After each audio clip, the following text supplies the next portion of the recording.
Patuloy pa rin ang tila kalituhan tungkol sa nangyaring putukan sa Senado nitong nakaraang linggo. Ito ay dahil sa pagsisinungaling ng mga grupong sangkot sa nasabing putukan. Sinabi ng Senate Sergeant at Arms Mau Aplaska na nagpupumilit daw kasi na makapasok sa Senado ang mga NBI agents. Ito ay para i-serve ang warrant of arrest ng International Criminal Court o ICC laban kay Senator Bato de la Rosa. Pero sagot ni NBI Director Melvin Matibag na nung nagkaputokan ay wala daw doon sa site ang kanyang mga NBI agents dahil nasa ongoing conference daw nila lahat ng mga ito. Subalit lumabas sa video na kinalaunan nilabas ng ABS-CBN report na isa actually sa mga reporters nila ay nasa team mismo ng mga NBI nung nagkakaputokan. Dito na nagbago ang statement ni Matibag.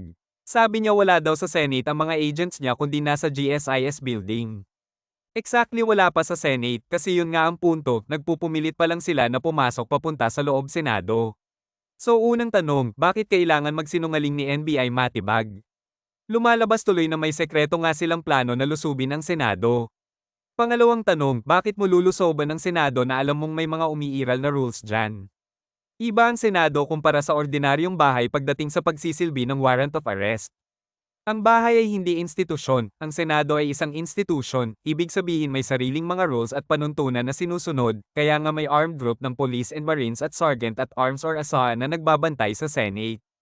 At hindi mo sila basta-basta pwedeng kasuhan ng obstruction of justice, kasi nasa mandato nila yan sa batas na protektahan ng Senado bilang sangay ng pamahalaan.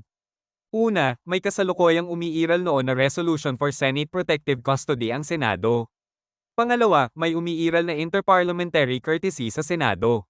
At pangatlo, ang warrant of arrest na yan ay nanggaling sa banyagang bansa.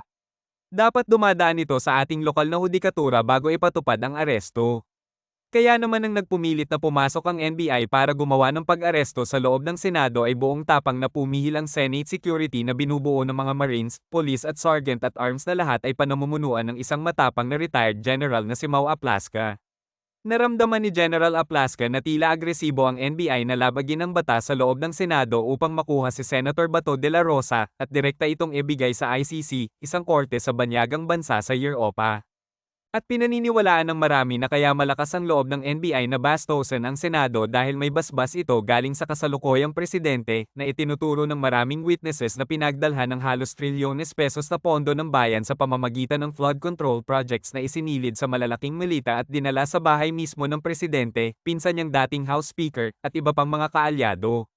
Ang direktang pagtalima ng administrasyon na ito sa banyagang korte na hindi ginagalang ang jurisdiksyon ng ating hudikatura at lokal na mga korte ay kalapastanganan sa batas ng Senado at katraydoren sa ating soberanya, ang kalayaan ng Pilipinas bilang isang bansang may sariling hudikatura na ipinaglaban ng ating mga magigiting na bayani noong panahon ng himagsikan.